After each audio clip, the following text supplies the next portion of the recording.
Bitcoin. On en entend parler partout.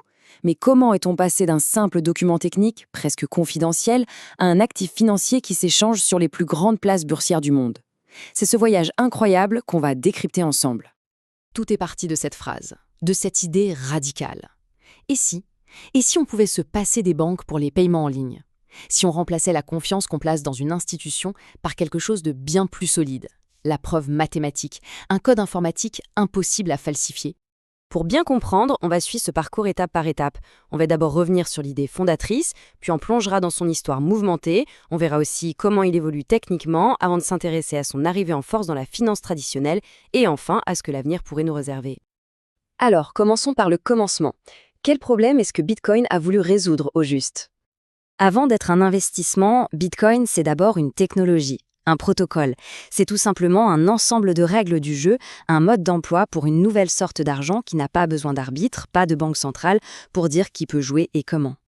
Mais une chose est d'avoir une bonne idée, une autre est de la voir survivre et grandir. Et l'histoire de Bitcoin, c'est tout sauf un long fleuve tranquille. Son histoire est vraiment jalonnée de moments clés. On a d'abord le tout premier bloc, le bloc de Genèse, avec ce message caché, une sorte de clin d'œil à la crise financière de 2008. Puis le fameux Bitcoin Pizza Day, 2 pizzas achetées pour 10 000 bitcoins. Ça fait cher la part aujourd'hui. Mais il y a eu aussi des catastrophes comme la faillite de Mt. Gox qui a fait trembler tout l'écosystème. Et puis la tendance est inversée avec l'arrivée de grandes entreprises, pour enfin aboutir en 2024 à l'approbation des ETF. Là, Bitcoin entrait officiellement dans la cour des grands. Une question se pose alors. Comment un système sans chef, sans entreprise derrière, peut-il s'améliorer et évoluer? La réponse tient en un mot un peu technique, les forks. Il y a 2 manières de faire. Le soft fork, c'est une mise à jour en douceur. Tout le monde reste compatible. C'est comme mettre à jour une application sur son téléphone. Le hard fork, c'est beaucoup plus radical. C'est une scission. Le réseau se divise en deux, créant une toute nouvelle version de la monnaie avec de nouvelles règles qui n'est plus compatible avec l'ancienne. Évidemment, c'est à double tranchant. D'un côté, ça permet au réseau d'innover et de s'adapter, mais de l'autre, ça peut créer de profondes divisions, de l'incertitude et même des risques pour la sécurité. L'exemple le plus connu, c'est la naissance de Bitcoin Cash qui a créé une véritable communauté alternative avec une vision différente pour l'avenir de la crypto-monnaie. Et toute cette histoire, toutes ces évolutions, nous amènent à un tournant majeur, l'arrivée fracassante de Bitcoin dans la finance traditionnelle, à Wall Street. Ce chiffre, il parle de lui-même. 35,5 milliards de dollars.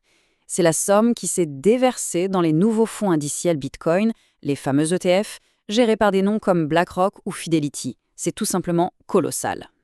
Et il faut bien saisir l'importance de ce moment. Ce n'est pas juste un nouveau record de prix, c'est un véritable changement de statut. Bitcoin est passé de l'actif un peu sulfureux et marginal à une classe d'actifs reconnue par le système financier mondial. Alors maintenant que les institutions sont dans la place, qu'est-ce que ça change pour l'avenir? Que nous disent les données? Si on regarde la performance récente, c'est assez vertigineux. Une hausse de plus de 573% depuis les plus bas de 2022. C'est clairement la demande institutionnelle qui a été le principal moteur de cette croissance explosive. Pour tenter de voir où tout ça nous mène, les analystes utilisent des modèles techniques basés sur les cycles passés de Bitcoin. Et ce que beaucoup de ces modèles suggèrent, comme celui-ci, c'est que le pic de la vague actuelle n'a peut-être pas encore été atteint. En se basant sur cette analyse des cycles, la plupart des prévisions pour le prochain pic, attendu autour de 2025, se situent dans une fourchette allant de 145 000 $ à près de 200 000 $. Bien sûr, il faut s'attendre à beaucoup de secousses en cours de route.